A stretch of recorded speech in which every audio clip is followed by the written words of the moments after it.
Welcome in, ladies and gentlemen, to another edition of the Bengal Tiger Recruiting Podcast. I'm Billy Embody. With me is Shea Dixon. Shea, kicking off this week's edition with news of a five-star flip. LSU got Weston Davis, the Beaumont United offensive lineman, to flip from Texas A&M to LSU. This is a guy that not only Brad Davis and the staff have been high on for quite some time, but us at On 3, having him inside the top 20 as a five-star prospect, are high on as well. LSU gets him to come on over from the Aggies. This was a massive piece of news that broke Thursday night. Yeah, I mean, we talked all about guys committed to A&M, Dron Miller, a decommit. Everyone's asking about Terry Bussey, the five-star athlete out of Tim Center. Gabe Relaford and Dom McKinley, some Louisiana D linemen committed to the Aggies. And here comes Weston Davis, oh so quietly. Billy, not a guy who does a lot of interviews, doesn't do much on social media, took his visits in June. And remember back then in June, Billy, we really thought, and we weren't the only ones, that when Weston was about to commit, it might be LSU. And A&M closed over that week and those coming days following an official visit. And that was that at the moment. There goes Brad Davis sticking on him. Steve DeMeo did a big job here as an assistant on the offensive line side and really just continued to grind away. And I go back to what people kind of in the Golden Triangle area out of Beaumont were saying, that Weston, one of his first out-of-state offers was LSU. Beyond Alcorn State, LSU was the first out-of-state offer. That Brad Davis had said on him that he had liked LSU, and that early on, Billy, we were throwing him in our class prediction pieces and saying, hey, look, this is one of the earliest guys they've identified. We were surprised, obviously, to hear, oh, wow, they're flipping him from A&M. But the end result of Weston ending up at LSU is actually not that surprising to me. Yeah, this is one that, like you said, we had early in our class predictions. It was kind of one of those recruitments where when you and I talked about it this spring, Beaumont not being far from Baton Rouge, Beaumont also not being far from College Station. It wasn't really a distance thing. It was who he was going to end up feeling was best for him. And, he was a part of a large group of guys that ended up committing to Texas A&M this summer that are all really close. And we've covered that throughout their recruitments, both, now looking at potential flip candidates and how close they are with guys like Dron Miller and Terry Bussey. But, Weston was probably the most quiet out of all of them. I talked with him right after his official visit to LSU. He said he loved it. There was certainly buzz around LSU, but Texas A&M had, put in, their own fair share of work and were able to get him on board this summer. There are a couple of people on our board that kind of made note of this over the last couple of weeks, especially early on. So kudos to them for hearing about it. But it was one of those things that kind of like Kylan Singleton, LSU didn't need to get him back on campus to flip him. And so it's a really intriguing flip from that regard, because as we've tracked him throughout this fall, he was somebody that we knew LSU wasn't giving up on, because we heard, okay, all right, maybe this was the weekend he'd come in for a visit. Well, Arkansas game passes, Auburn game passes, they get into the bye week. Well, okay, maybe the Florida game. You knew Texas A&M that weekend was one that you'd potentially circle. But for them to get him flipped without having him visit is big. It speaks to the job Brad Davis has done recruiting him and recruiting the offensive line in general, which we'll talk about in a second. But A&M's not going to go away. They're not going to let a guy like this just walk out of state and out of their class. I'm sure they'll try to swing back. But now LSU's playing out in front in a sense where they have him in their class and they have him flipped, and that's a good thing. Yeah, I'm looking right now at the breakdown from Charles Power on that he did with us. If you check it out on the Bengal Tiger, he went in on why they're the highest on Weston Davis. If you're watching on YouTube, we have him as a 5-star, the only site to have him as a 5-star. We have him as the number 3 offensive tackle. Nobody else even has him close to that, but even bigger, I think, a top 20 overall player in the country, regardless of position. He's outside the top 300 for a couple sites, isn't in the top 150 at Rivals. So this is someone On3 is super high on. He's got LSU offers, obviously, but Bama, A&M, a number of programs, Oklahoma were heavily involved here. And Charles said, look, we think he's one of the most physically gifted guys in this class. He noted 6'6", 280, and 35-plus-inch arms would make him one of the longest offensive tackles this cycle. And that Beaumont United team, I know people in Texas know this, but their basketball program is a very good one, and he is a significant contributor on the basketball team. So you get a feel for kind of what he can do with his movement. But Charles kind of compared him in a way to Zalance Hurd of absolutely nasty run blocker right now. As he gets better with pass pro, then that's where the upside is. He's going to continue to develop. He's kind of late to football. He's been playing basketball most of his life.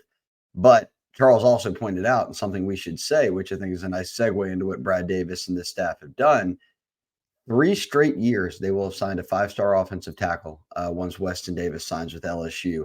That's rare for any school, really. And the goal for, obviously, a team like LSU, who you play in the SEC, you want to win in the trenches, you got to get the best on both sides, and certainly on the offensive line. To get 3 5-stars in a row, not only to have 3 really good classes, but in each class of a 5-star offensive tackle, that's elite recruiting.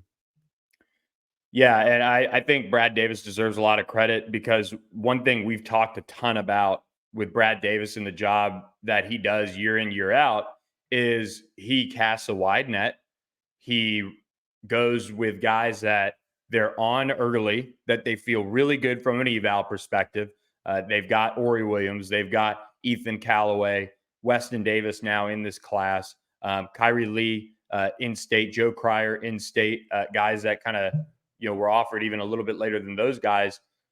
But they also have gotten year in, year out some of the best offensive linemen in the country on campus. They haven't landed all of them by any means, but you look at the group that they signed last year, fending off, Michigan, Auburn for DJ Chester. They got Zalance Hurd, a 5-star. They got Kyrie Adams, a highly touted guy. They've continued to recruit at a high level at that position, and I think Brad Davis and the whole crew that helps with the evaluations in that room deserve a lot of credit. You mentioned Steve DeMeo, Carl St. Cyr is another. That group has gotten it done. They've been the most consistent out of anyone, I would say, on the staff and at recruiting at a high level. And that's really, really important to build up those trenches. And, we saw where LSU's offensive line was when Ed Ogeron left. It is night and day, and you've got to give the staff credit for how they've reshaped it. Well, and I noted about Weston Davis being the first out-of-state offer. This is when, beyond Alcorn State, for Weston, he picked up a couple of smaller in-state offers at the time. But when you think about the marriage between a personnel department and then your on-field staff, so these guys watch film, like Brad Davis can't watch every lineman in the country. So especially when they're sophomores or whatever it might be. So these guys go in, a guy like Carl St. Cyr finds a guy like Ethan Callaway at the, on the East Coast. And at the time had no offers, had no rankings, and LSU became his very first offer. He's now committed, and he's also a top 100 player. He's an On3 top 10 offensive tackle. So you've got 2 top 10 offensive tackles now in this cycle. That bodes well when you're talking about, okay, how good year over year can we be at O-line recruiting? Well, every year they're proving, hey, we're on these guys early. They end up being really highly ranked. We get them committed. We get them to campus. And then that extra added piece here is what we're seeing. This O-line has played excellent this year, Billy, like unbelievable. And it was a Joe Moore Award winner in 2019, but now they're trending back towards that. So the development is there for Brad Davis to say, hey, look, this is what I can do for guys. I'm with you. I think the O-line's the best position they're recruiting right now. Yeah. And so kudos to them. We could go on and on about the group that they've got. A lot of upside, a lot of size, a lot of all the things that you look for in terms of offensive linemen traits wise. They've got them, and they got a huge piece now committed in Weston Davis. So now reel them all in with national letters of intent and turn the page to 2025, which he just keeps doing very, very well, getting ahead on classes and things like that, teeing himself up well.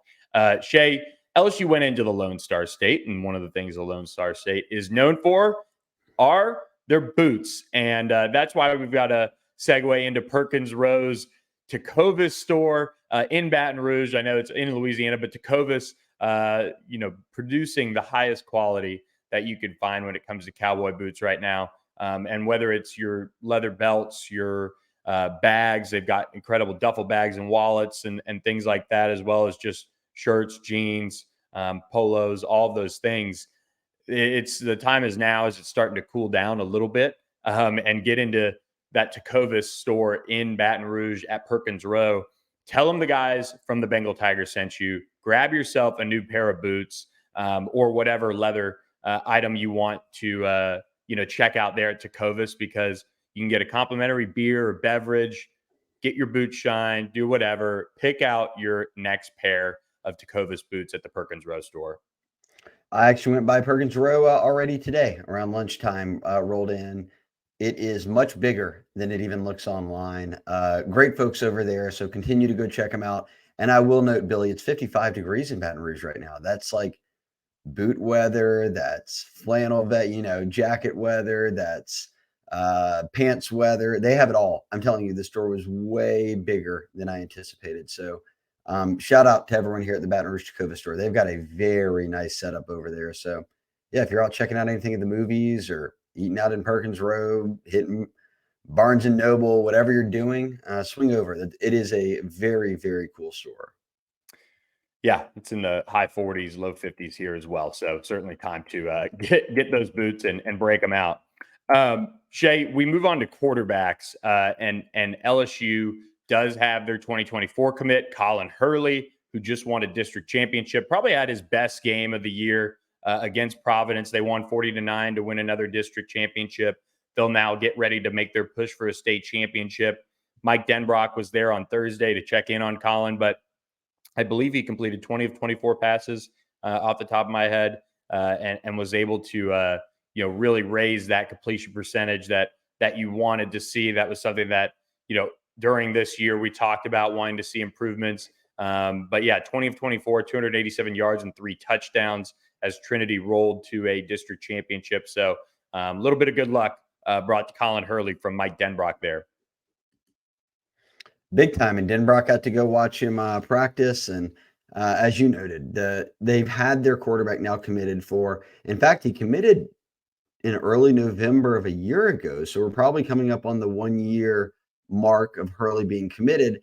And because of that, Billy, they've had a year at Joe Sloan, largely as the quarterback's coach, has had a year to recruit for next year. And I know we talk about it on every pod, but we've got some notable McIntyre and Underwood news, Bryce Underwood news. They are the number 1 and 2 quarterbacks for next year's class. And Billy, you hopped on a flight, you went up to Nashville, you watched George McIntyre play, who McIntyre is, as I noted, the number 2 quarterback. He's a 5-star on the On3 industry rankings, ranked only behind Bryce Underwood in the quarterback ratings nationally on the On3 industry ranking. But he's got LSU, he's got Bama, he's got Tennessee as the 3 teams that are really in the mix there. You flew up there, and who'd you see on the sideline? Old Joe Sloan from LSU, quarterbacks coach. LSU on bye, obviously. So he gets out on the road on Thursday night, Billy. And I guess what'd you see from a McIntyre team that you've talked about already? Has kind of had some ups and downs this year, but he's had most of the ups. Yeah, we were pretty much on a college campus at Montgomery Bell, one of the nicest private schools you'll find anywhere in the country. But Brentwood is, like you said, kind of had their lumps this year. I believe they have one win on the year. And McIntyre, I got to give him credit for an offense that has, limited tools around him, I would say. He really kind of gets out of that offense at times and makes some plays. He's able to extend really well, buy some time, throws on the move and against his body even better than I thought. In the second half, he did have an interception, but other than that, I thought that was his better half out of the 2.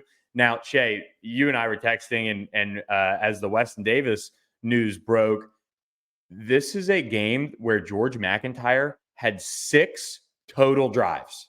6. I've never seen anything like it.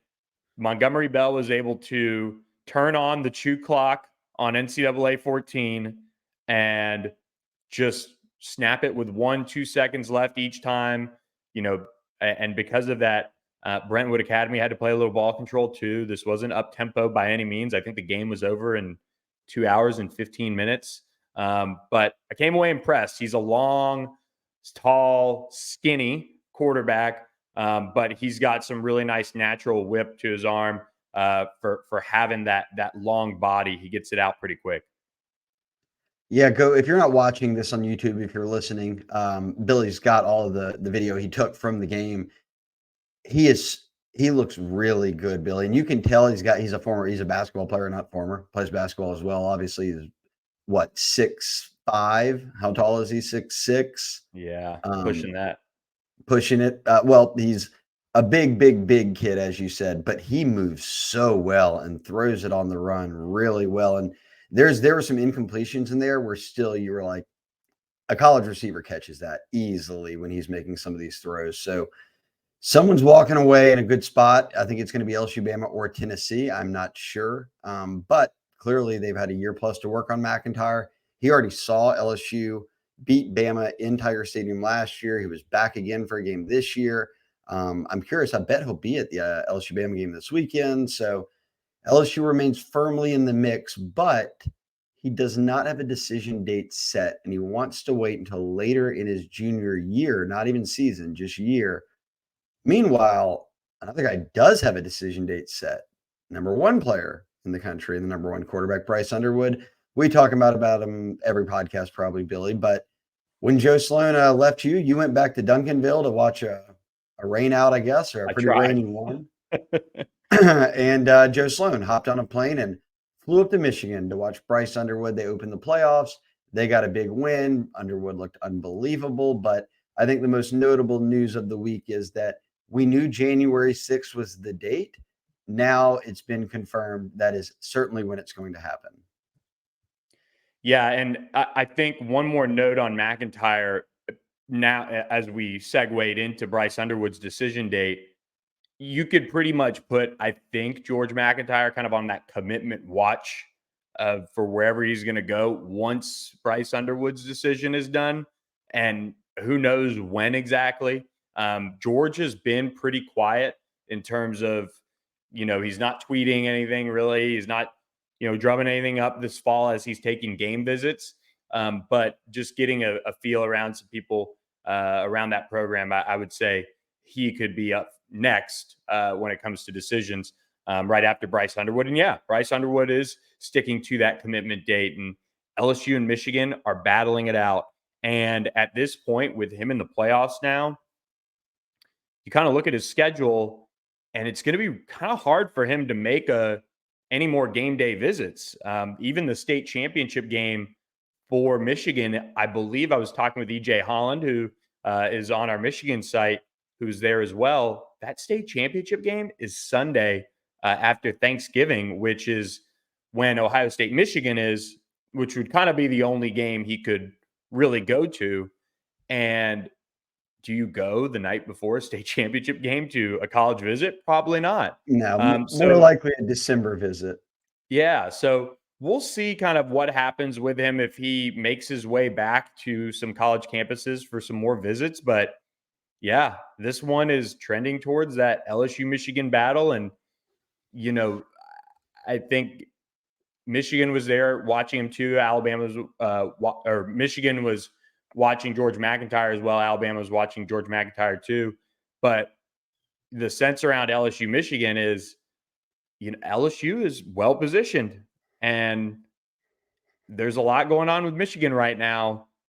It's one of those things. We haven't heard from a source close to Bryce Underwood that X program leads, and I don't know if many people have even gotten that. They're playing things close to the vest, but kind of feeling everything out. LSU sits in a good spot here. If he was deciding today, you made me pick, I would pick LSU. I agree. I think that what LSU's done on offense this year, combined with the development they've had with Jaden Daniels, him being in the Heisman race, coupled with the reality that at LSU you're surrounded by guys like Malik Neighbors, Brian Thomas. Very high likelihood that the number one running back, Harlan Berry, signs with LSU next year. They've already got a 5-star receiver in DeCorian Moore, another elite receiver, Louisiana's best receiver in Teron Francis, aka Manchild. We've talked about O-line recruiting being on fire.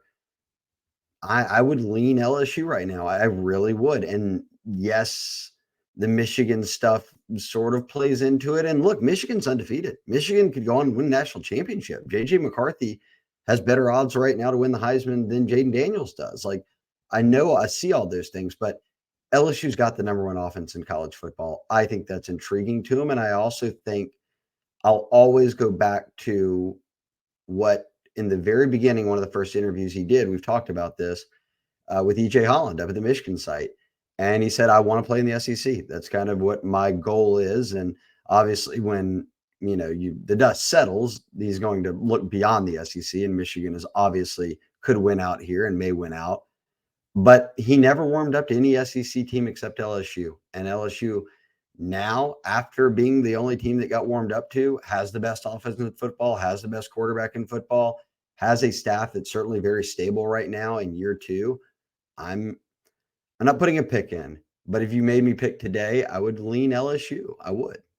Yeah, EJ and I were joking. We were just like, is this really going to go basically wire to wire from the beginning of the summer? LSU, Michigan battling it out, and there's no other school that's going to pop up outside of a brief Colorado visit, and they just took a quarterback. Like, little Penn State visit in there. Yeah, Penn State visit. Like, are we being punked or what? It's just sometimes recruiting doesn't go that easily in a weird way for a number one overall prospect like this. So we'll see. But yeah, I'm with you right now. If he had to pick today, I'd be hard pressed not to pick LSU. So I'm with you on that. Speaking of big decisions, wherever you put your money and trust people with your money and managing it and helping you build that pot to work out of for retirement or making investments that are wise and helping you grow financially, that's a big decision. And that's why you need to reach out to our friend Zack Payne at Green State Wealth Management. He's a guy that would be over the moon if Bryce Underwood picked the Tigers. He's a big LSU football supporter. So keep that in mind as you support him. He's able to support more LSU football. But you can reach out to him and his team at 319-358-5632. Zack Payne at greenstatewm.org, ZACHPAYNE at greenstatewm.org. Anything you could possibly have questions about, it's free to call them when it comes to financial planning and your financial future. It's never too late to start. And that's why you got to reach out to our friend at Green State Wealth Management, Zack Payne and his team. All right, where are we rocking next? What would Zack want us to talk about next would be the question here, Billy. Flipping Aggies? Flipping Aggies. All right, let's do it. Let's do it. Okay, so let's set the stage. Dron Miller was committed to the Aggies. He decommitted. Nothing's happened there yet. In fact, he was back on A&M's campus this past weekend, and now it looks like he may visit Ole Miss this weekend for the A&M game. We'll see if he ends up showing up in Oxford. And his dad told you maybe Colorado, a visit may happen early in November. So perhaps mid-November, late November, we hear something on Dron Miller. There seemed like, okay, it was like, correct me if I'm wrong, Billy, it was one of two options. Either it was like he decommitted and flips to LSU immediately, or you're going to look, his dad went on record with you and said, here's our plan. We're going to take these visits, that he would visit some places. He would probably get back to A&M, and then he would make a decision. So for me on Dron Miller, we knew that when it didn't happen right away, that this is probably what's about to happen. It's going to play out into some visits. Yeah. And look, for everybody who talks about it being right there in front of me with Dron's dad saying, hey, visits, we're going to take them, all this stuff. People, how quickly they forget Dalen Austin last year. But you try to wade through this and that when it comes to recruiting, because look, these kids want their moment. And if Draylon was going to do something that Saturday, we were ready for it. But, ultimately the time came and went, and he's going to take some visits and has, gotten back to College Station already now, which I think is probably the most noteworthy thing out of all these visits. This is still, in my opinion, an LSU A&M battle. Ole Miss, Colorado, like, USC, you can just kind of miss me with it on, him realistically ending up at any of those schools in all likelihood. But now LSU's got to buckle in and try to land him. He's somebody that I think there was enough buzz that you were kind of thinking, okay, maybe this is going to happen pretty quickly. But now that it hasn't, I think we're in for one of those long roads to the finish, and we'll kind of have to track it now, and it might get a little crazy again.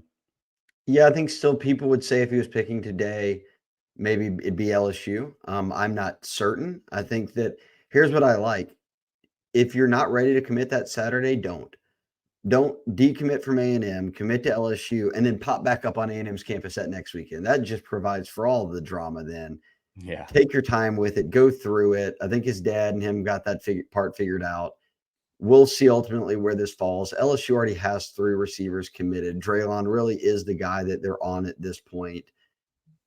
I won't be shocked if they get into the portal and get a receiver. So this is just one that I'm watching down the stretch that I find intriguing, just because it's gone from LSU to A&M to kind of flirting with USC to LSU to committed to A&M to decommitted. And I'm not saying he's waffling here, but it's clear that 2 schools have had his attention. Which school ultimately wins out? We'll see. Yep. Well said. Another one that LSU is still working on is Terry Bussey, who was back in College Station as well. We haven't heard anything new since we last talked about him, really, that leads us to believe that a flip is happening or a decommitment's happening. I mean, like a lot of these guys, we're going to keep an eye on it. That's kind of the name of the game down the stretch. This is about the time of year that, last year we heard a lot about Dalen Austin and Duron Reed and those guys starting to pick up interest elsewhere. On the flip side of that, Christian Brathwaite, Dylan Carpenter, Kamorian Pimpton, there were targets down the stretch that we were watching closely as far as flips go for LSU. So it is that time of year where these kids are getting pulled in different directions, and we'll be watching Terry Bussey, closely as well. I think it's going to be interesting with Bus. Okay, so I'd really put 3 now that Weston Davis flipped to LSU. We've already talked about Dron Miller, Terry Bussey out of Timpson, 5-star athlete, then 2 Louisiana guys, Billy, Dominic McKinley, and Gabe Relaford on the D-line. Rank those 3 in order of most likely to least likely to flip to. I would say Draylon most likely. Bussey. I'm torn between Bussey and Relaford. I would say I don't know. I mean, it's kind of Draylon Miller for me right now, and that's kind of the rest are, I guess, could be 3A, 3B, Relaford and Bussey. Kind of like a different tier, I guess.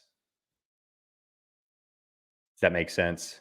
Like tied, very different, very, very different reasons. Like Bussey has like the Louisiana ties with some family, but you can tell that, some key people in his family want him super close to like a, College Station or what have you, and like it there.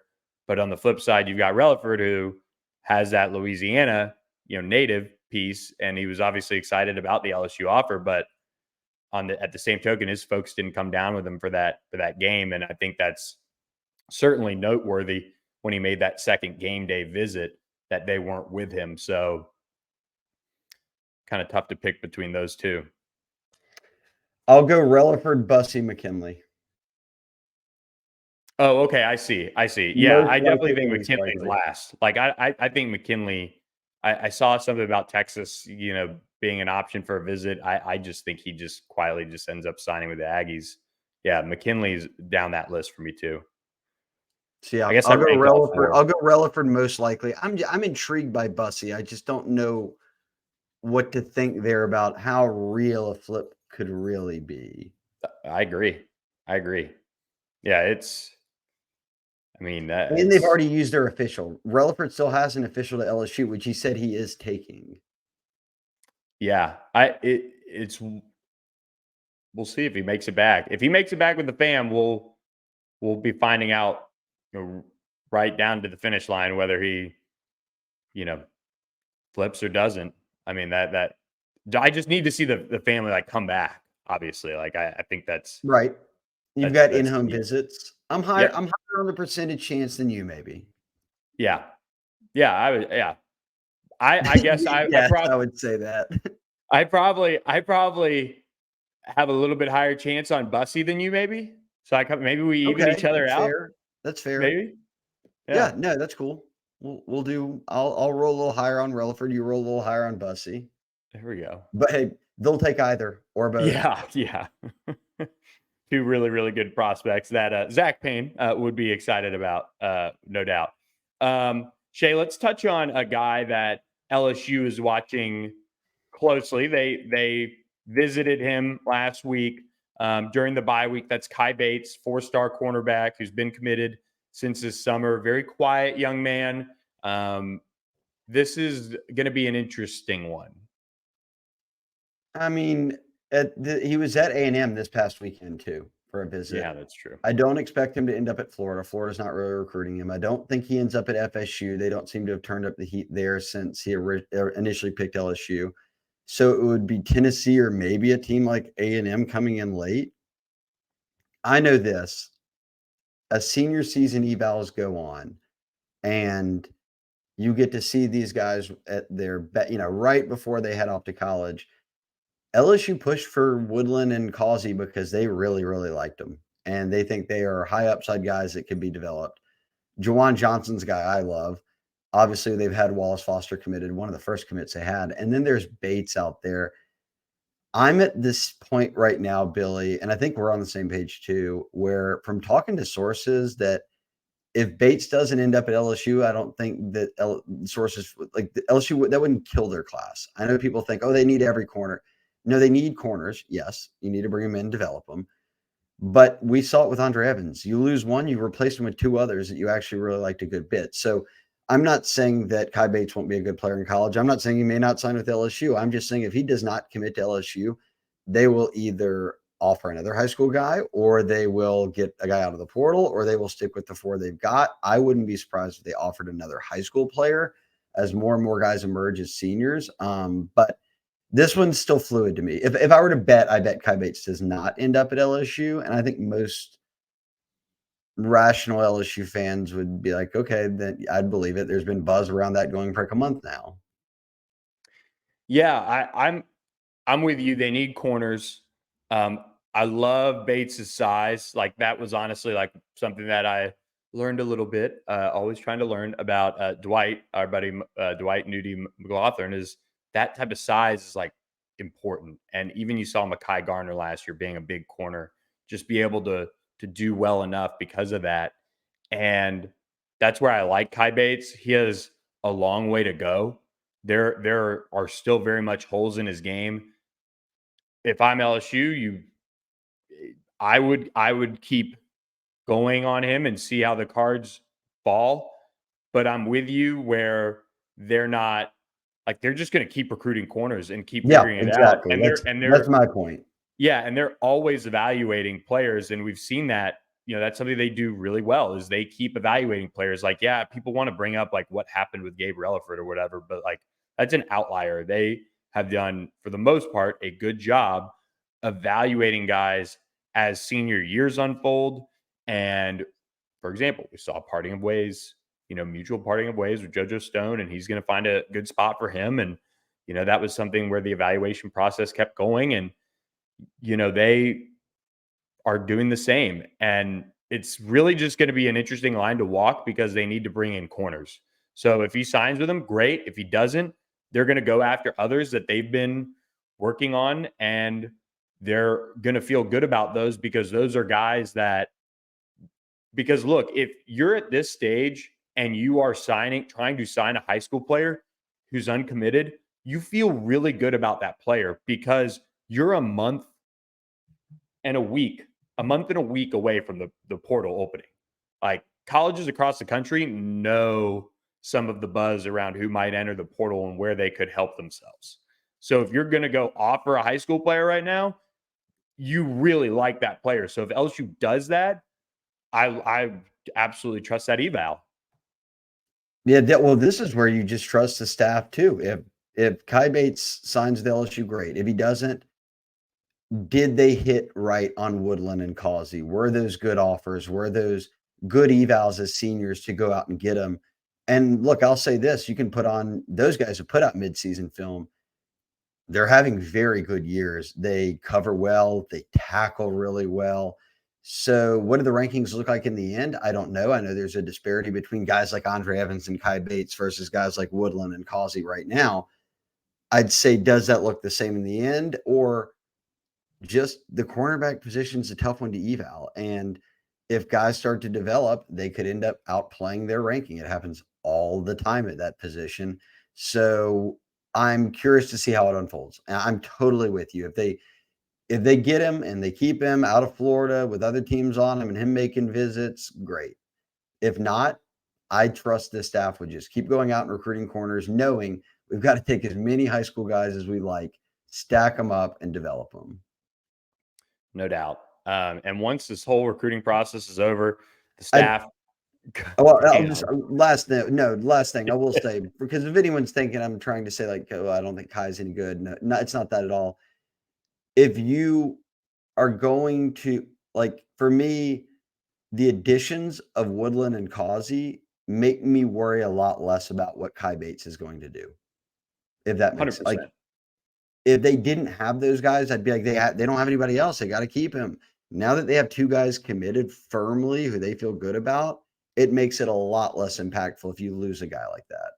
And like, to jog people's memory, it wasn't that long ago that we were sitting there saying, no, Andre Evans is a guy that they wanted to keep. They had an early eval on him and Georgia flipped him. Make note at least that we're sitting here with another 4-star corner saying LSU feels good about where their cornerback recruiting stands, and they've added 2 guys they feel good about, and they are evaling players. So I know people are going to, if anything happens with Kai Bates, they're going to jump down our throat and say, oh, no, you're just covering. Well, no, they had a guy flipped from them and Andre Evans where we said, look, it's recruiting. He flipped to the 2-time national champions. Like, what do you want us to say? They wanted to keep him. Yeah. Yeah. But on this one, they're evaling other high school corners because they feel like there are other good ones out there. And we'll see how the chips fall on Kai Bates. So tell you what, once that early signing period ends, though, Shea, just maybe one night before the bowl game, the staff should have a group rogue shop party. I'm just saying they can use the promo code Bengal Tiger for 10% off. They can have a great time. Richard and Shar maybe even would come in for it and live walk them through whatever they need. And just like people at thebengaltiger.com can go on rogueshop.com, use the live chat feature to chat with Richard and Shar. The staff can do the same. For all the legal CBD, THC, and more, the gummies, the pain cream, the pre-rolls, the tinctures, they've got all of our subscribers at the Bengal Tiger covered who have stepped up and wanted to check out Rogue Shop. It's been a great partner for us for well over a year now, and people continue to love what they get from Rogue Shop.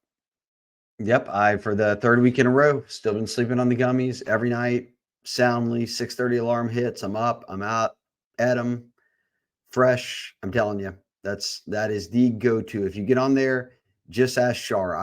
I've stayed on my same dosage the whole time, but what do I need to start out? She'll point you in the right direction. And for any of y'all who are up in the middle of the night, being restless, whatever it is, thinking about it, what all you have to do, the sleep aid gummies are an absolute game changer for me. And check out rogueshop.com as I get Keelen Moses up here for all your needs on that front. Use promo code Bengal Tiger for 10% off. But Shea, we transition not as smoothly on this end as I did on the front end, but to talk about Keelen Moses, the 4-star linebacker in the class of 2025, has set his commitment date for November 30th. somebody on the board today posted, "Oh, is it today or is it yesterday?" No, November 30th, and the Tigers are heavily in the lead on the on-3 RPM.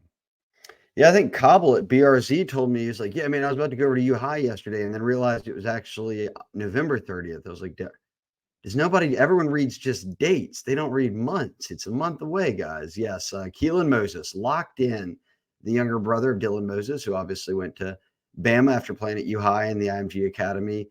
But boy, does this one feel different than that one. LSU once had a commitment from Dylan Moses. He ends up decommitting. They went through that Les Miles firing and he signs with Bama. This one almost feels wire to wire LSU for me. He is a kid that they have told for a long time that they want him to be a cornerstone piece to recruiting Louisiana and kind of other guys in this 2025 class, but largely knowing the state of Louisiana is going to be really, really deep next year with top end talent. They've already got offers out to, I think, at least 10 guys in Louisiana for next year. So they want someone, and that someone is Keelen Moses, to be kind of a figurehead. And Keelan's got the personality for it. Like I've said before, he gets along with everyone, very affable. I love him as a kid, really good player, top 25 linebacker in the country, and someone who I think that could make a big difference. Look, he's going to take a visit to Florida. I wouldn't sweat it. I think this one is LSU. You and I both have our on-3 RPM picks on LSU. And in about a month's time, I would expect the Tigers to get some good news that could be the first of many dominoes that start to drop in 2025, or the first of right now. They already have some commitments. Yeah, 3 guys in the top 8 already committed. I think top 8 or top 7 committed to already play for LSU. If Moses commits, that would give them 4 of the top 8 in the state on the on-3 rankings for 2025. Shea, this 2025 class has a chance to be special. And if LSU is lining this up the way it's starting to look, it could be kind of domino after domino potentially. And they could just keep building this thing with, I mean, reckless abandon. This is a special 2025 class in Louisiana, and it could very much have the chance to be very good to LSU. I think they sign all 8 of those guys. Harlem Berry, one running back in the country. Jabori Antoine, number 3 corner. James Simon, another top 10 running back in the country. He's out of North Louisiana. Brett Bordelon's already committed. Devin Harper have LSU as the team to beat for on the offensive line. We talked about what Brad Davis can do there. He's heavy in on the Captain Shreve Jr. Teron Francis out of Carr's already committed. J.D. LaFleur, the son of obviously David LaFleur, who is first round pick out of LSU, All-American. He's committed out of Sulphur. Keelen Moses at 8. He commits in 30 days. We just talked about. Our picks are on them. I think they get all 8 of those guys. Jabori Antoine right now is the only one who I would say makes me sweat, LSU or Texas. Yeah, I'm with you on Jabori Antoine, kind of the sweating stage of things right now with LSU and Texas. And don't freak out. Take your road shop and calm down. Mean, I'm not saying he's leaving the state. I'm just saying he's clearly he's visited 2 schools a bunch, LSU and Texas. It's October 31st of 2023. Like, relax. Let's get into late spring before you start trying to freak out about it. But no, I just say that too because I mean both teams will soon have a guy on their roster that went to Westgate as well. So I mean, like you kind of can't cancel that out. Derek Williams is at Texas. LSU's got Demarion Johnson committed.